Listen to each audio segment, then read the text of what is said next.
on the call. Is that time?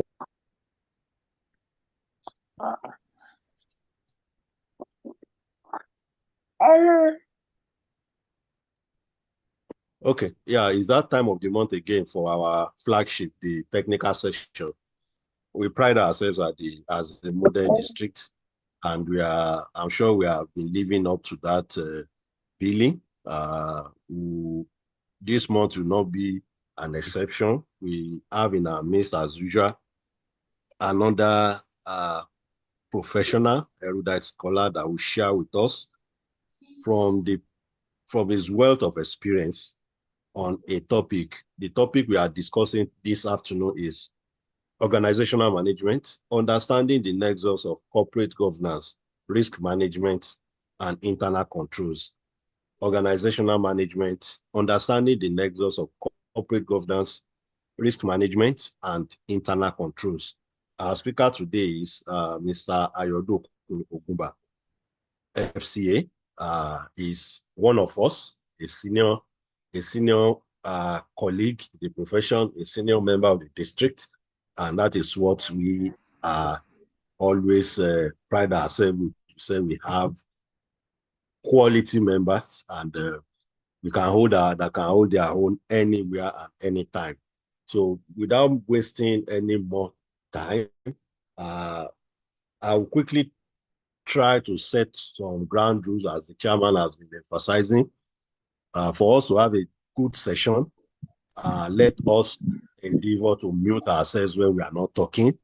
So that we can minimize the distractions from every quarters. The admins will try as much as possible, but from us as distinguished professionals, we should learn the art of virtual meetings by making sure that our devices are muted when we are not talking. So going to the technical session, we have with us today Mr. Ayodo Ogunba.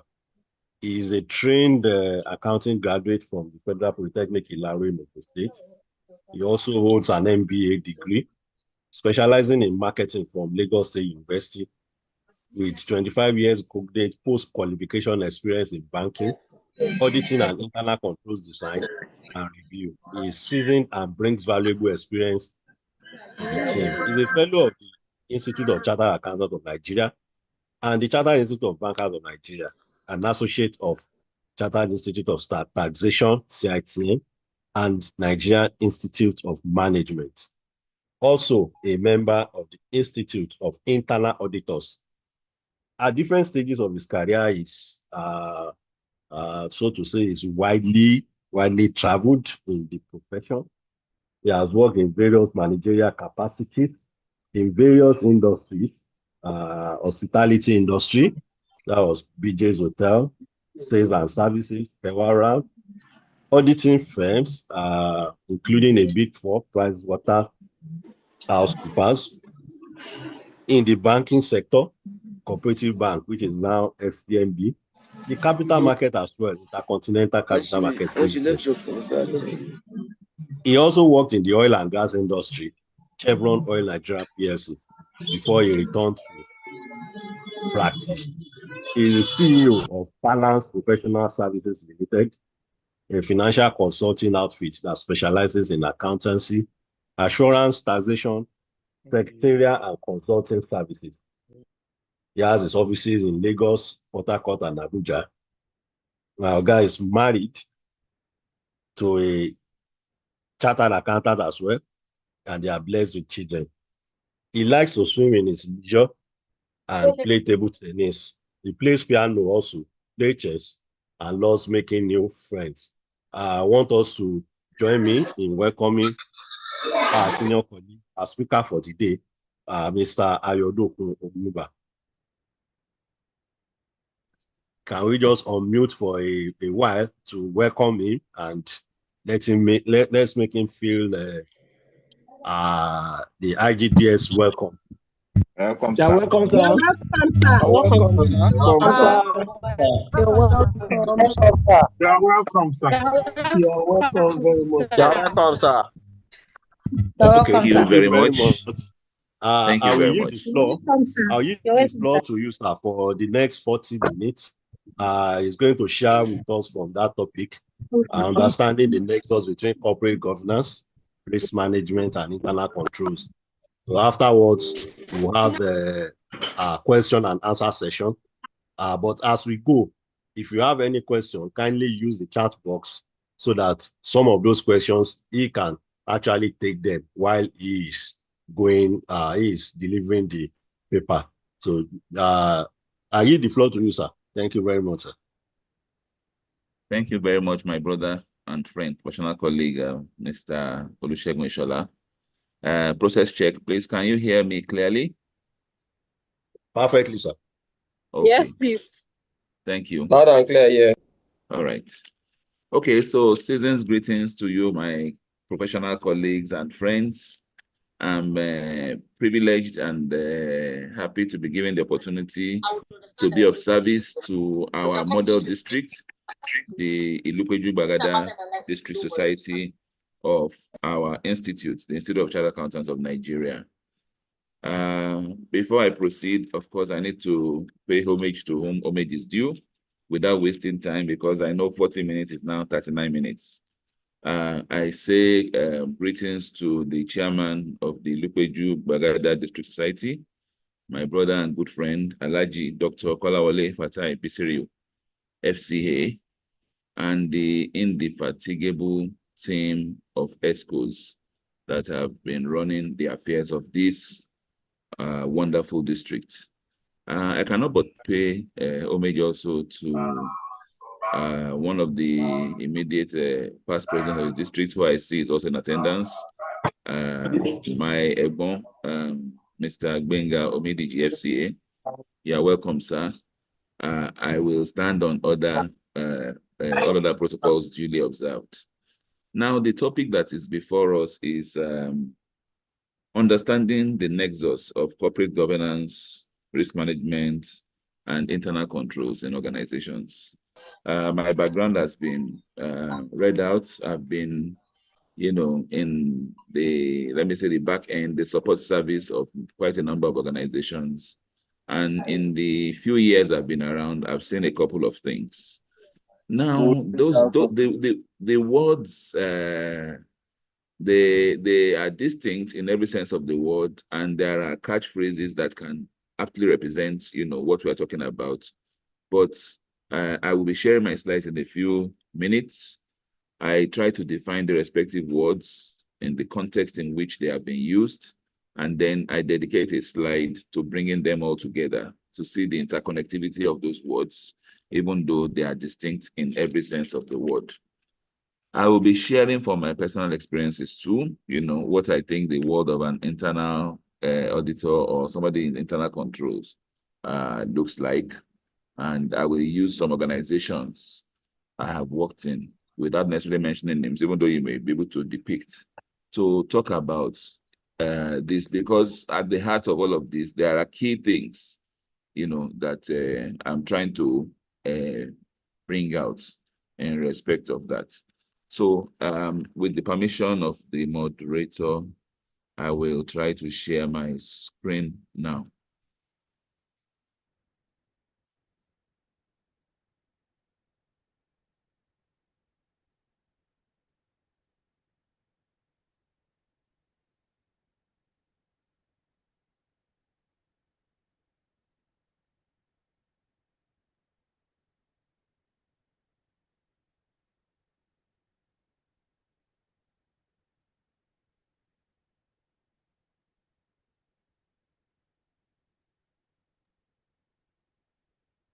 Are you able to share your screen, sir? Just one moment. Okay.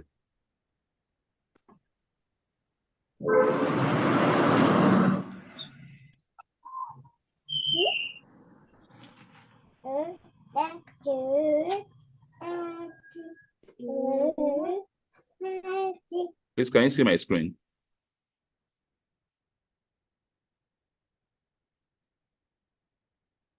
Can you see my screen? Yes, we can see it, sir. Okay, good. All right, so this is just an outline. I would introduce the respective phrases: corporate governance, risk management, internal controls, and then I will talk about, that word nexus, which basically is a connection, bringing them together to help organizations attain their broad objectives. I will wrap up by, using a few case studies. If time permits, there are quite a number there, but otherwise, this material will definitely be shared, and then we can draw our conclusions through questions and answers. So I will just proceed right away. So this is an introductory page. And in the dynamic landscape of modern business, the triumvirate trait of corporate governance, risk management, and internal control stands as the linchpin for organizational resilience and success. As businesses navigate an ever-evolving environment marked by uncertainties, regulatory scrutiny, and rapid technological advancements, the significance of this strategic triad cannot be overstated.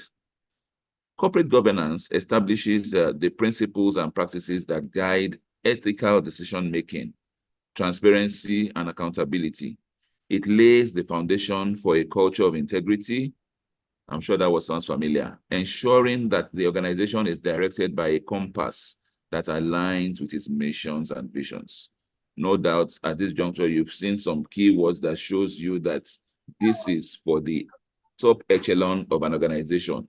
This is a responsibility that is usually ascribed to the board. They draw up the broad strategy, and part of it is giving an organizational sense of direction. So risk management is the vigilant process of identifying, assessing, and mitigating potential threats, and it serves as a guardian against uncertainties that could impede organizational progress. It is the proactive shield that enables businesses to not only weather storms, but to also identify opportunities for strategic growth. Yes, we live in a world of risk and uncertainties. An organization that is to thrive must have a robust mechanism for identifying, appraising, and making decisions to manage risks. And we will see later on the types of risk and how they approach such. Internal control on its own is the meticulous policy and procedures woven into the fabric of an organization to safeguard against financial irregularities, ensure accuracy in reporting, and promote organizational efficiency. They are the sentinels that stand guard, maintaining the integrity of organizational processes. Of course, sounds like a postmortem, but in some respects, there are avenues where you can do processes to try to deter. There is room for proactivity even in internal controls, as we'll talk about later. So this presentation will unravel the interconnected importance of corporate governance, risk management, and internal controls in managing and monitoring organizations. Together, they form an indispensable framework that not only mitigates risk, but also enhances decision-making, builds stakeholder confidence, and ultimately paves the way for sustained organizational success in an unpredictable business landscape. So the board, they distill strategy to their managers who tactically run the strategies and support line and staff functions in daily operational activities. I'll move on to the next slide. So I take the first one now, corporate governance. Corporate governance is a set of principles, processes, and structures that guide and control an organization, ensuring it operates ethically, transparently, and in the best interest of all stakeholders. At its core, corporate governance establishes the framework through which decision-making and oversight occur, providing strategic direction for the organization. The components of corporate governance include a well-defined system of checks and balances, transparent communication, and mechanisms for accountability. A key focus is often placed on the board of directors, as it plays a central role in shaping corporate strategy, overseeing executive management, and safeguarding the interests of shareholders. The importance of effective corporate governance extends beyond compliance. It is fundamental. It's a fundamental driver of organizational success. Robust governance practices instill trust among stakeholders, promote ethical conduct, and contribute to long-term sustainability. In an era marked by increasing complexities and global interconnectivity, sound corporate governance is indispensable for navigating challenges, mitigating risks, and fostering a culture of responsible business practices. So that is it. Corporate governance is basically the board providing a blueprint for an organization so that those who would come to manage it will have guidelines by which they can act consistently over a period of time. This is why selection of members of the board of directors of a company is a critical responsibility that should not be taken with levity. It is the value systems, the ethical mindset that they carry, and the wealth of experience as captains of industry in their respective endeavors that they bring together to shape what an organization will stand for. And these are some of the things that determine the success down the road of the organization or otherwise. So pictorially, you can represent corporate governance framework as follows. At the core of corporate governance, some familiar terminologies come to play. You have the mission statement, the vision statement, the broad organizational objectives of the organization, and the strategy by which the board seeks to approach these objectives and achieve them and surpass them. So, of course, the mission statement is the short-term intention. And then, of course, it distills from the broader version, which is the vision statement. And then the objectives are the laid out outcomes that the organization seeks. And then the strategy is what to be done at what time by which people to make sure that these objectives are attained. It's pertinent to mention at this juncture that for an organizational corporate governance framework to be very solid, a critical component is the need for goal congruence. Goal congruence in the sense that as the board are thinking of the organization, they must be thinking of the people who are going to drive it too. The people being the most critical asset of the organization, having discretion as opposed to every other, factor input which they are going to bring into the organization, the assets, the finance, and all that. So a very good corporate governance strategy must be the one that, has the attainment of the broad objectives of the organization side by side with the personal aspirations of, the drivers.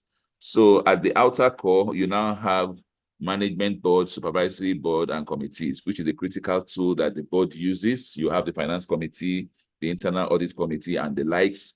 The board uses these committees to make sure that these policies and procedures, this governance structure which they are put together, is distilled down to the organization's core and that it is complied with. So there's value and ethics. What do you stand for? They say if you don't stand for something, you will fall for anything. In a very challenging business climate such as ours, your value and ethical considerations are tested on a daily basis. So this is something that also the board needs to look into. The policies and regulatory framework, of course, the policies are going to give room for consistency in approach. And then regulatory framework, the environment in which they are operating, what are the considerations that must be put in place to make sure that they do not run foul. Monitoring and internal control, of course, this is the police that checks that all these policies that they are deploying are being complied with.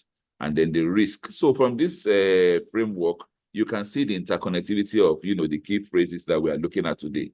You can see risk and performance management. Yes, you need to measure performance. We have already set a goal.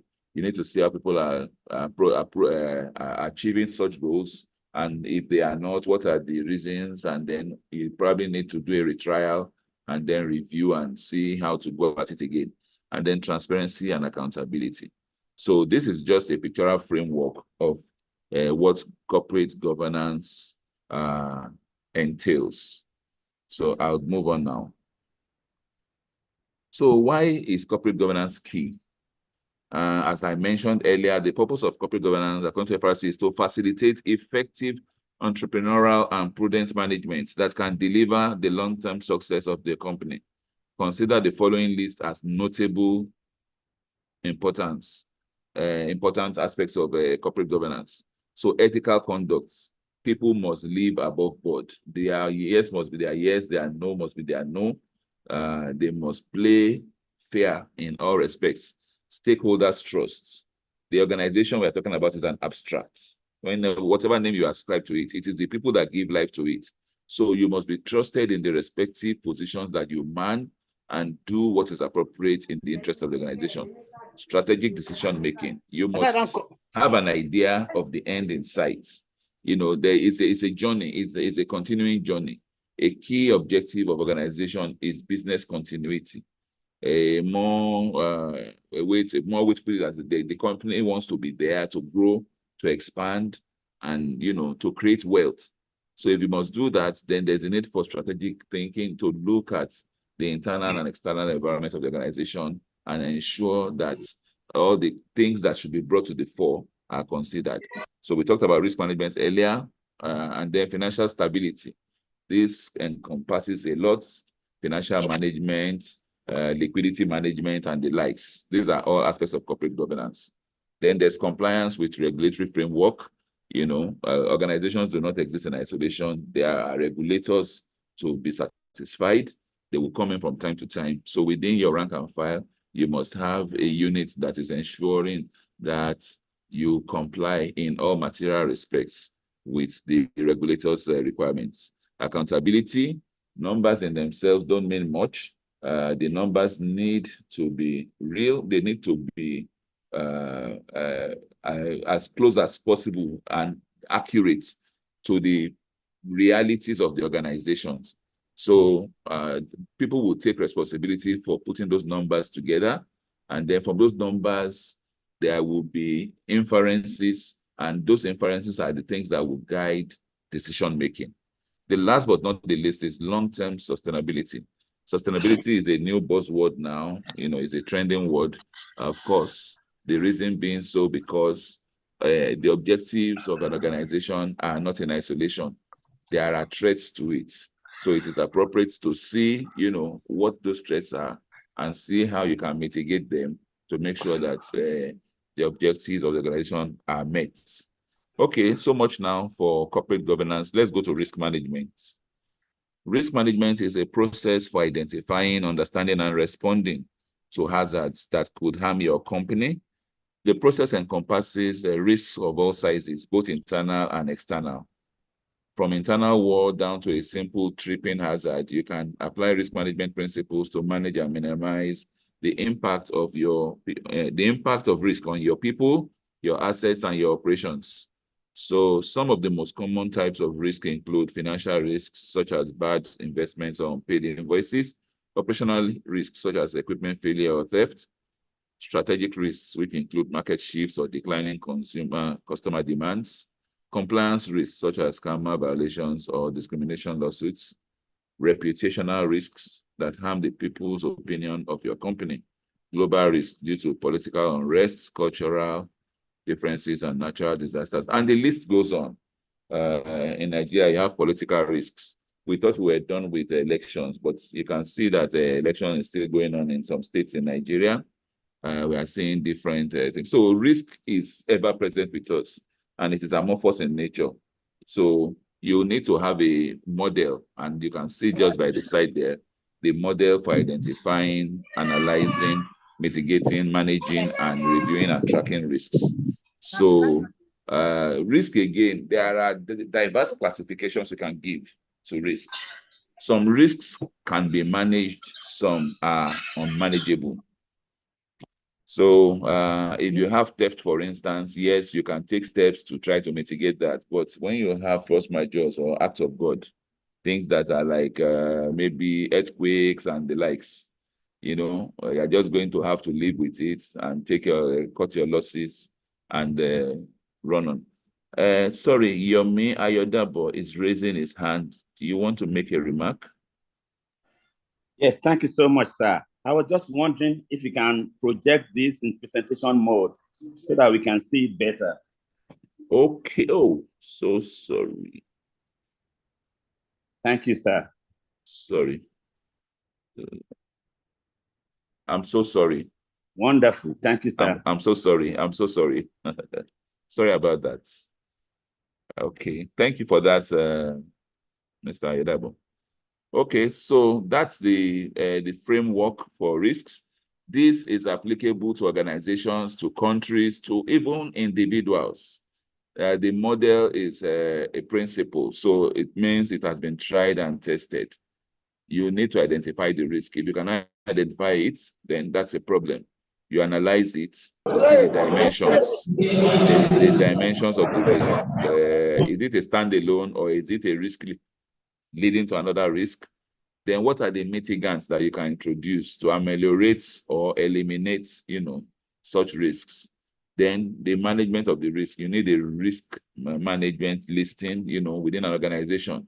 You will have diverse risk across the various functions of the organization so that you are constantly abreast of those risks and making sure that at best they are at tolerable level that is manageable and will not impede continuity of the business. And then you review and track from time to time.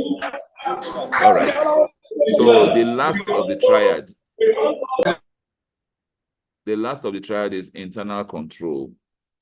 Now, imagine a plane, trying to land and it does not have brakes, or even trying to take off into the air, or, a high-speed train just traveling and then there is no brake.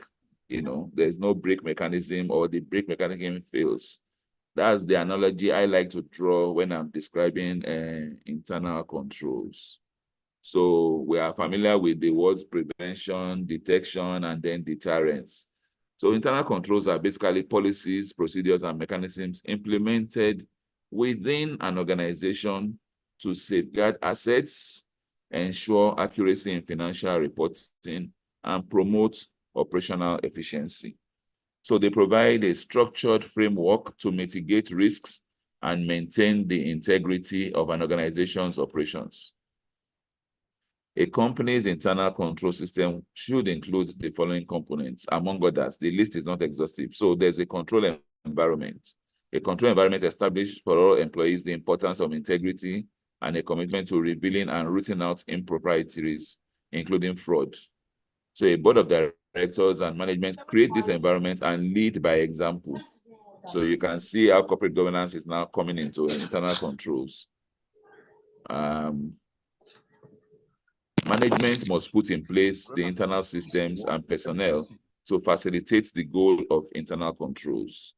So this is now saying basically the policies and procedures have been deployed, but you need to check compliance.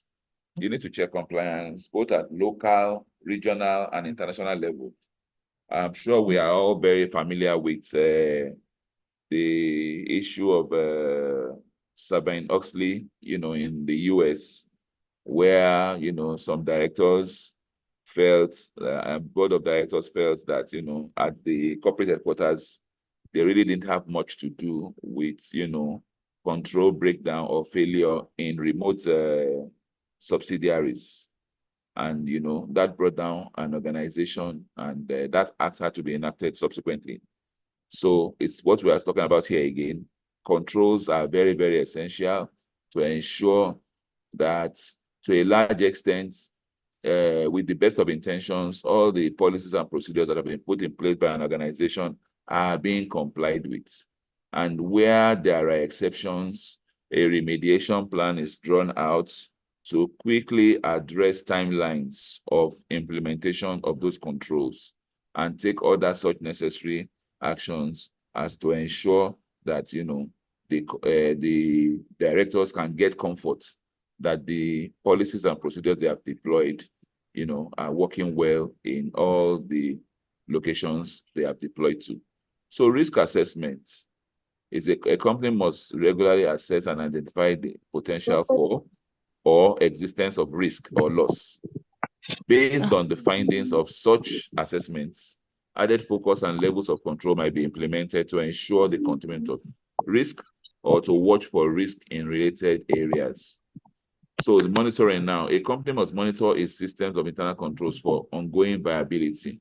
By doing so, it can ensure whether through system updates, adding employees or necessary employee training, the continued ability of internal control to function as needed.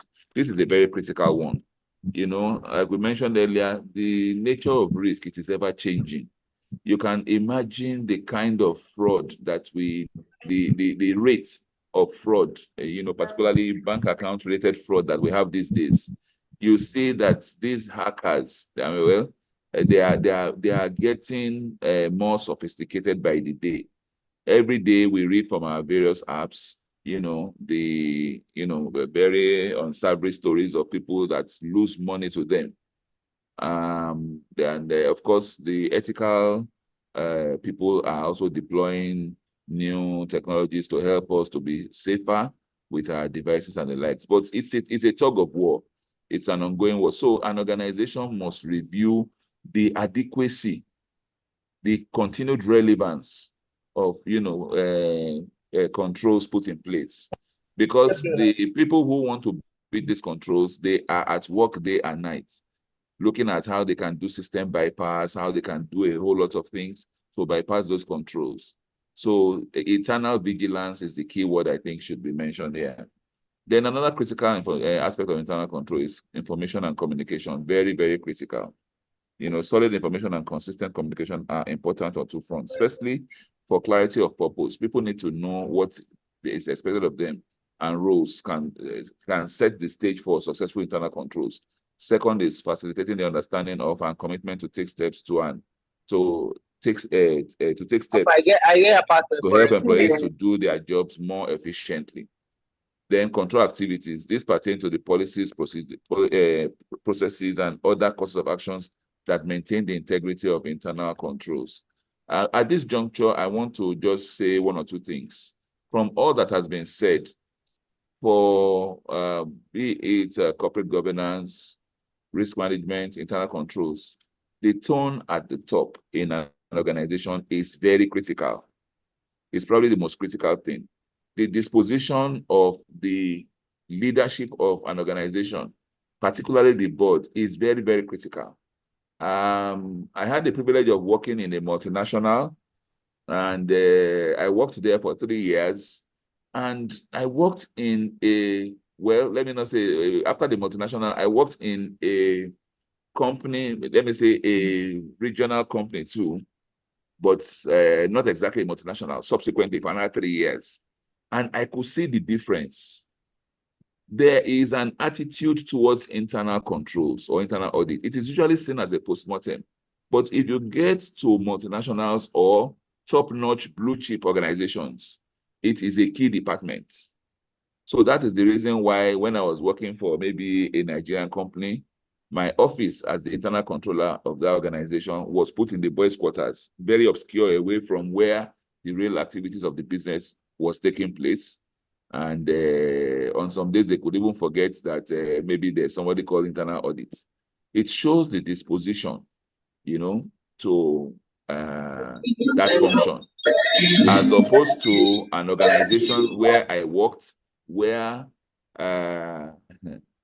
if, for instance, performance bonuses were being paid, internal audits more often than not always came tops. Because for all the near misses that you were able to save as a department, the organization saw it just in the same light as what a sales team, a new win from a sales team.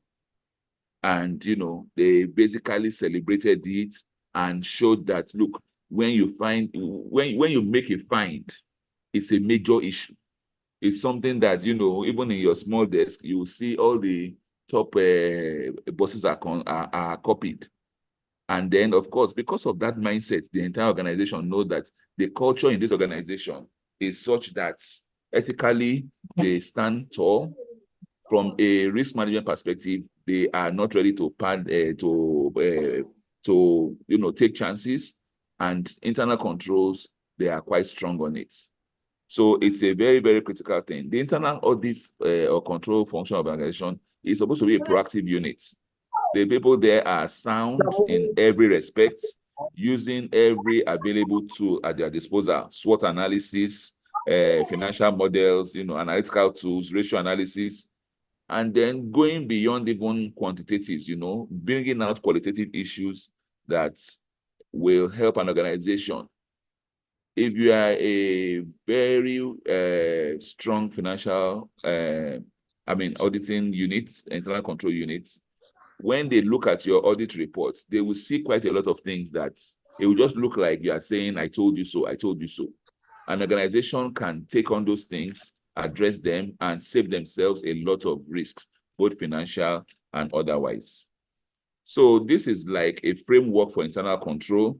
You need to have well-designed accounting system. This is the thing. When people are doing taxation, for instance, and they are trying to save themselves huge tax bills, they fail to realize that it starts from your accounting setup. How did you set up your account? What are the nomenclatures you are using? When you say something is contract of service, what does it attract under taxation law, as opposed to if you call it consultancy?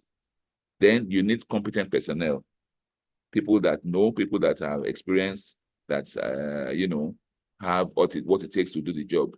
You need to diversify division of labor, segregation of duties, separation of operational responsibility from record keeping, and separation of custody of assets from accounting.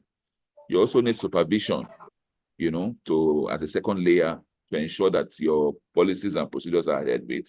And you need sound practice, and then the internal audit, which is basically the one that draws up the annual audit plan, that keeps a risk register, that looks like the various functions, and then reports to the board.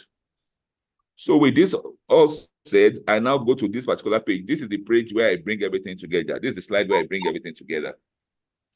So here now I'm trying to integrate governance, risk, and controls. And I say that synergy, the integration of corporate governance, risk management, and internal controls creates a synergistic effect where the whole is greater than the sum of its parts.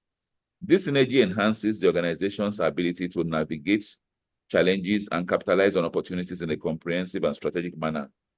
The integration creates a powerful framework that fortifies the organization against uncertainties, fosters informed decision-making, and enhances overall organizational resilience. It is a strategic imperative for organizations aiming to thrive in a complex and dynamic business environment. So the common objectives, all three elements share a common goal. They want to ensure that the organization operates ethically, efficiently, and in compliance with regulations. So the risk-informed governance side, governance processes are informed by a deep understanding of risks, allowing the board to make informed decisions aligned with the organization's risk appetites. So for controls, they have to be aligned also with your broad objectives, governance objectives. So internal controls, because it derives essentially from it. Internal controls are designed and implemented in alignment with the organization's governance objectives, ensuring that they support the overall strategy. So governance also has some oversight on risk management. The governance structure provides oversight on the risk management process, ensuring that risks are identified, assessed, and managed effectively. So strategic decision-making, the integration facilitates strategic decision-making by considering governance principles, risk factors, and the effectiveness of controls collectively. So this is really like the punchline. This is where we bring everything together, and you can see the framework there. Internal control activities, basically deriving from understanding the risk management function, and then creating an internal control system, which is driven by the governance objectives of the organization. So that's basically the presentation. I have 5 case studies. I don't know how I'm doing on time. Let me see. I think I've exhausted my time, but I will just summarize these case studies. Now, I have 5 case studies, and this will be shared. T-Salat is one. Basically, you're saying that T-Salat is now 9 Mobile. What I'm just trying to talk about here now is the debt management and risk management aspect of the organization. The case highlighted the importance of effective debt, effective debt and true risk management of, one moment. The case highlighted the importance of effective debt management and thorough risk assessment in business operations, especially in industries with high capital requirements, communication and stakeholder management. So I'm just taking highlights from, that case, and then regulatory oversight. The case raised questions around regulatory oversight in the telecom sector and the need for regulatory bodies to ensure that companies adhere to sound governance practices. So financial transparency. The crisis emphasized the importance of financial transparency in maintaining the confidence of lenders and investors. Companies need to provide accurate and timely financial information to avoid reputational damages. And then crisis management. The ability of a company to effectively manage a financial crisis, including negotiations with creditors and communication with stakeholders, is a critical aspect of corporate governance. So I think I've exceeded the time allocated to me. I will just share this. There's a case on Dangote Group here. So the success story of Dangote, you can see some of the things they are doing. You look at the leadership, you look at the vision, you look at strategic diversification that the group has done, innovation and adaptability.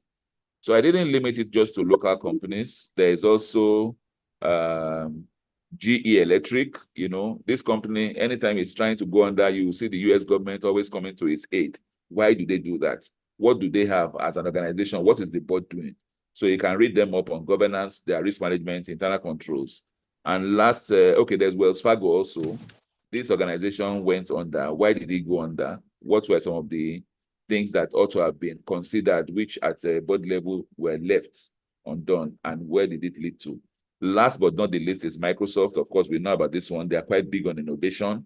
So we need to also read on that and see what's the, how that transpired. I want to talk to you about, the last time I talked about, recently the chairman, Federal Inland Revenue Services, he was at, I think he was meeting with some senators, and there was a recommendation he made that caused a lot of uproar. He was basically talking about, a suggestion that probably going forward, because quite a number of MDAs had huge, I'm talking ministry departments and agencies, they have huge unpaid tax remittances. So he was now suggesting that going forward, they were going to look at a way of paying contractors directly, and then they will get the tax easily from maybe the Accountant General's office. And there was a lot of pushback. I, as an internal control person, I felt that that's a very good thing, because if we have suffered as a nation for too long, and I'm looking at FIRS as an organization now, that is a brilliant strategy to make sure that the coffers of the federal government, is increased in terms of the revenue that should come to it. But you should expect pushback. And right at that committee meeting, you could see pushback from some of the heads of the MDAs saying that this cannot work and that cannot work. So summarily, corporate governance, risk management, and internal controls, they are like Siamese triplets. They have each part, in each other. And if all three are managed effectively and efficiently, very well, from top, that's the board now, to the process handlers, it will give an organization a good footing into the foreseeable future. I thank you for listening to me.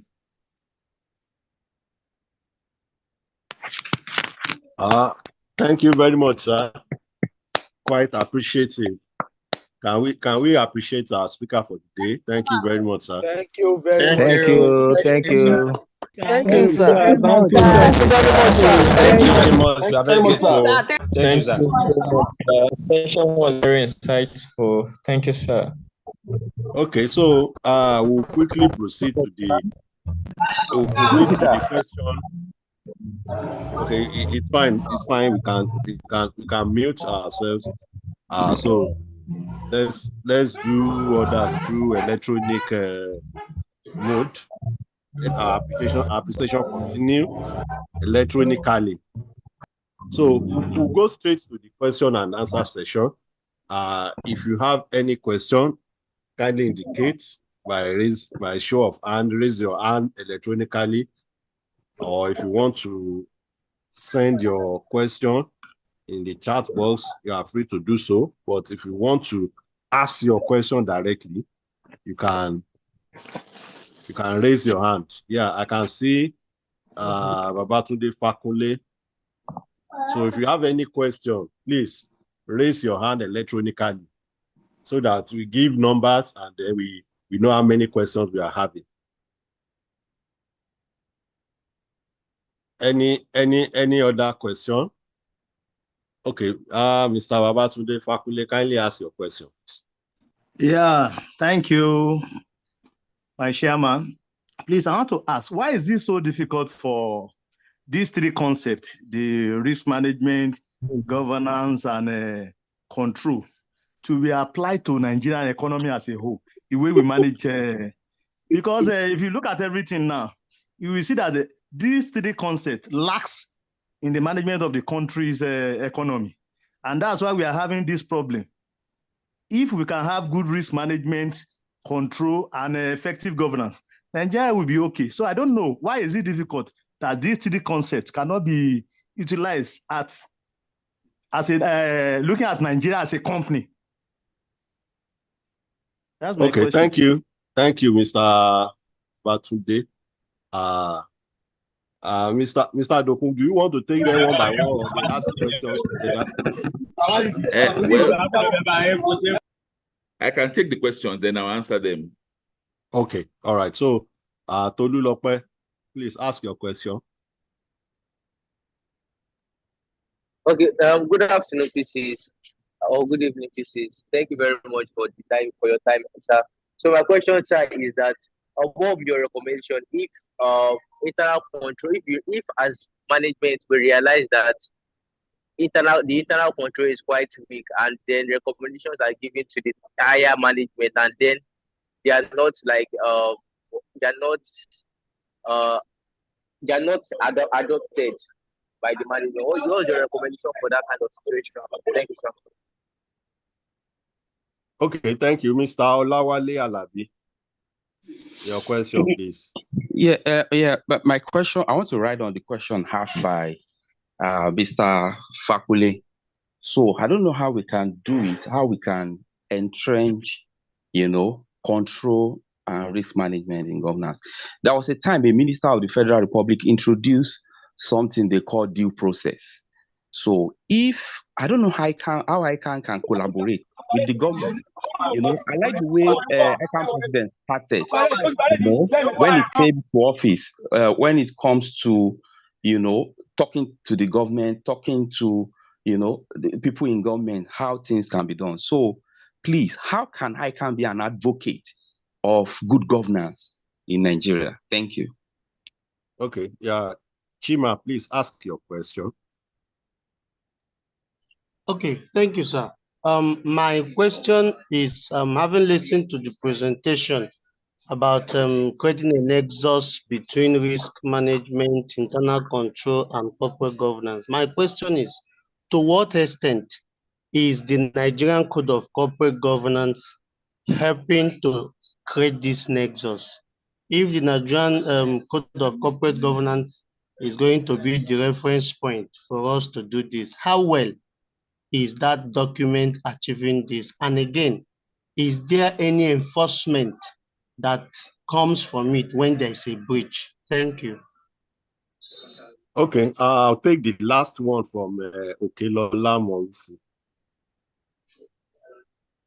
Please ask your question. Okelola Morufu.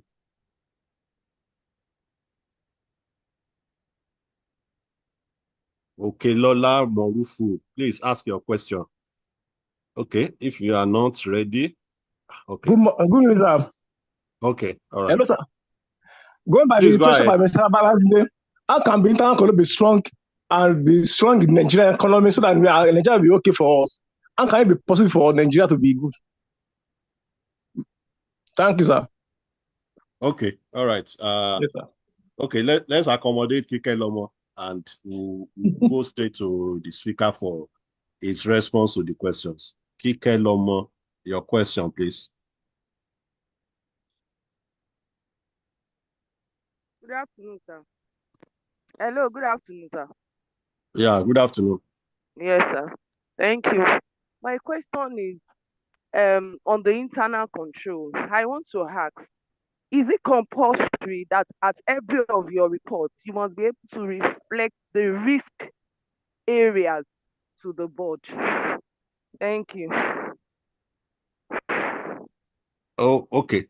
Mr. Dokun, can we have your response, sir?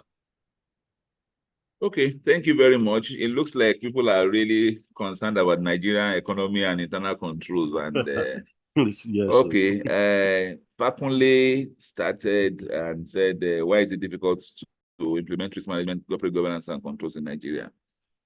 It is not difficult. And I don't want to sound political because this is a professional platform. We just need to understand certain things. When some things are called principles, what it means is that they have been tested, tried, and they are trusted. So as an organization, now Nigeria, look at Nigeria as an organization, as a country, we need to take principles more seriously. We need to pay less lip service to principles. I tell people that 3 things run an organization, be it a country, be it an organization, be it a sole proprietorship or an enterprise. 3 things are important: the people, the process, and the level of automation, either assets or technology that you are deploying. Those are the 3 things you are mixing. Those are the 3 things you are missing. When Lee Kuan Yew was doing the transformation in Singapore, he sent people out to go and study in other countries. And they went out with a mission: go and bring back what you have seen there to our country. And that is precisely what the people did. People were quite critical to, the success story there. Then he now set up processes. Some of those processes will be tough, will be painful at inception, but ultimately there is an intention to right the wrongs, to set the country on a better path. Then they will now bring in the assets, the machinery, the industrialization, and the technology, the sophistication, to increase accuracy and volumes. So those are the things you are mixing in any organization. So for the Nigerian story, it's unfortunate. Where you allow decadence of values, it is usually difficult to rebuild. That's the first thing. We point too much at the leadership, but the real problem is the followership. We fail to see that leadership is a subset of the followership. If there is a strong and attitudinal change in Nigerians today, it won't happen overnight, but over time, I can guarantee you, if we begin to have a sense of country, I like the kind of pride that Americans show in their country. Their country is not it doesn't mean it's the best in the world. They also have slums like we have in Nigeria. It's just that what they show to us is not those side of their country. And what the mainstream media projects of our country is not the best of us. At times you see them on their this thing, when they talk about Nigerians, they are very proud of us.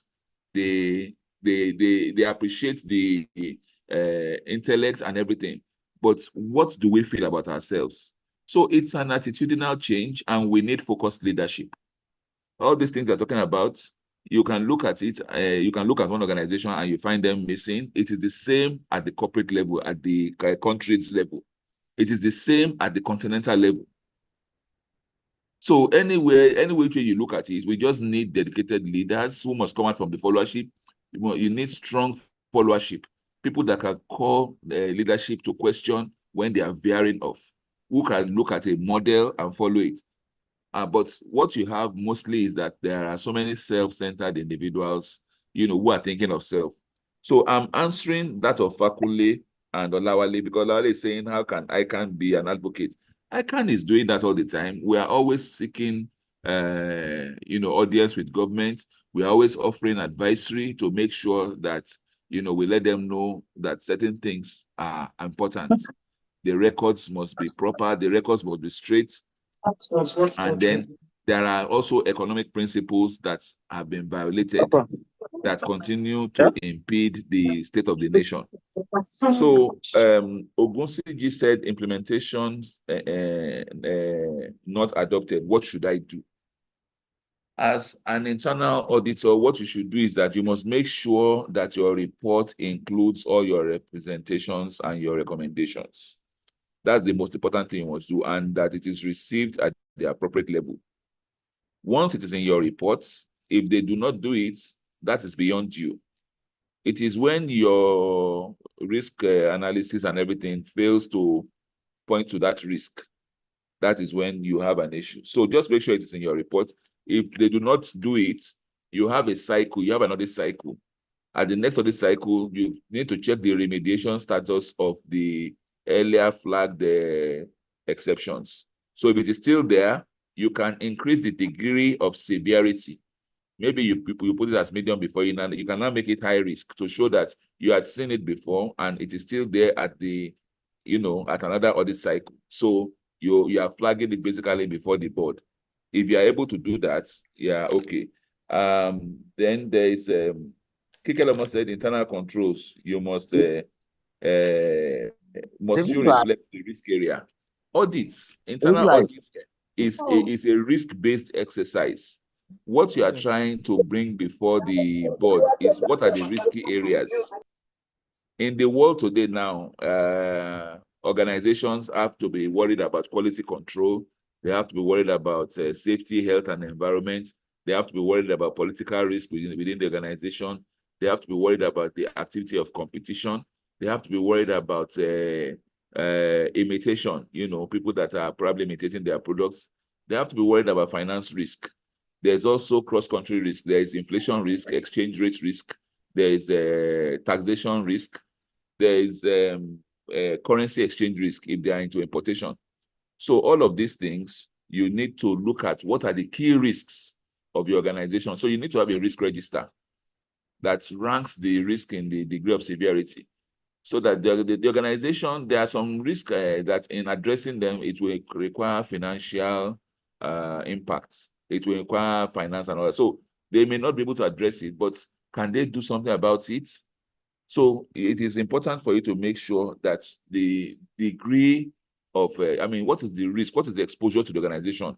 You need to make the management or the board to understand it so that they can know that, for instance, your organization, maybe they are not remitting taxes.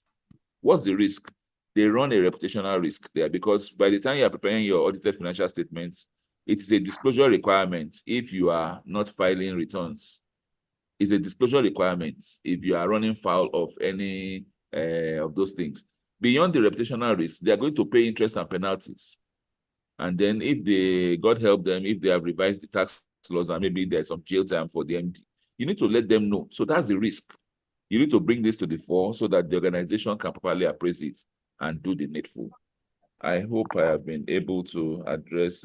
Okay, Chima said something about the Nigerian Code of Corporate Governance.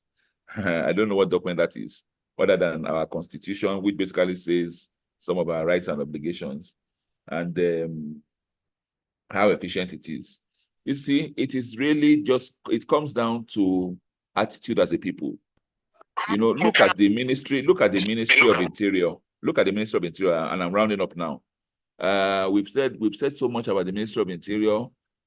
We've thought so much about, okay, this ministry, all we hear from them is public holidays and all that. But it took a young man being put in that position recently, see all the transformations. I now keep getting calls from the immigration officer, I should come and pick my passport. I'm the one now making shakara. He has cleared the backlog. They have put machines in place. And even in foreign missions now, we are hearing that the story is different. So it just takes, step by step, people, a leader with vision, then dragging people along. The followers will not necessarily follow you. I hear now some of the immigration officers are already cursing the man that they were enjoying their work until it came and, started bringing efficiency to the system. So that is the kind of thing we need on several layers. So I hope I've been able to address. And please, there are so many eminently qualified people also in the house who can also assist me, maybe to buttress any area I might have missed out. Thank you. Thank you very much, sir. I will quickly take 2 questions that we have on the chat. There is one from Daniel. It says, does corporate governance relate to only listed companies? Can it be a compulsory template across limited and listed companies? Then second one from Ademola Yakubu. So why is internal control or internal auditor usually not given free hand to carry out their responsibility? You can take that in a few minutes, sir. Thank you. Corporate governance, like I mentioned earlier, is a principle. And principles are usually things that have been tried, tested, several iterations, and trusted. So any organization, whether it's a sole proprietorship, is a limited liability, is an enterprise, a public limited company, or whatever business company, even an SPV, that is desirous of ensuring that the values of having corporate governance, which, like we said, is instilling a system, instilling a value system, ethical conduct, putting policies in place and all that. An organization that wants to be there in the foreseeable future will take this. So there is no limitation to who can do it. It's not only for listed companies. Any other business combination can adopt them. Then why are internal controllers not given free hand? Well, your guess is as good as mine. Like I said, the days of internal control being postmortem are gone. Internal control has to be a proactive unit now, acting as a barometer for risk management, acting as an organization to help acting as a unit within an organization to help an organization focus on the low-hanging fruits, on the things they ought to do that will take the organization to the next level. So, but you see, it is the mindset. It's the mindset. There is usually some mistrust, usually by principal design. The internal auditor should report directly to the board. So it can even see some of the failings or shortcomings, having reviewed the job description of the MD. He's supposed to report it as an internal auditor, but then, of course, you don't report such thing and then come back and still look at the MD and think that the person that is paying your salaries will be happy with you. But as a professional, that is the job that you have been enlisted to do, and that is precisely what you must do. So you will find some auditors move from jobs to jobs occasionally because of things like this. Don't compromise your professionalism, on the altar of subservience. It is not appropriate. Thank you. Yeah, thank you very much, sir. I quite appreciate your sharing your time with us for the past 1 hour thereabout. We want to sincerely appreciate you did so much, you dealt well with the topic, and I'm sure it's been a very educative session for us all, and a refresher for some of us, and we want to just thank you for your time today. I will call on my Vice Chairman, Dr. Samuel Abe, to do a proper vote of thanks and appreciate our speaker. We have a little token, no money, we cannot pay you, sir, but we have a little token that we'll send to you. But my Vice Chairman, sir, what to you?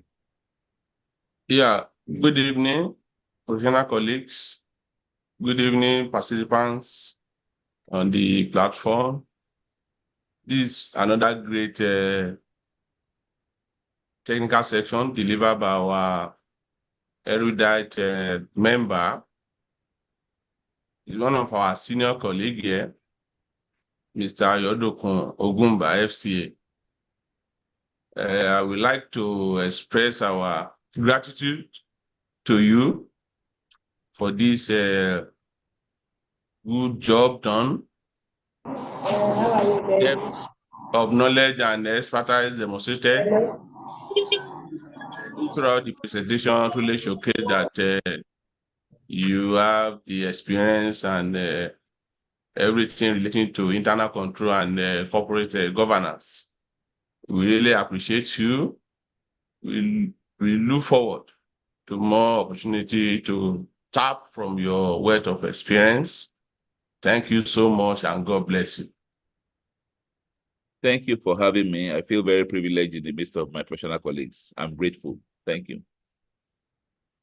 Yeah, Distinguished colleagues, this is a convenient point to put it for this month. I want to believe we have not disappointed as usual, and we look forward to another educating session in January. Thank you very much for your attention and for listening. Thanks so much. My chairman, over to you, sir.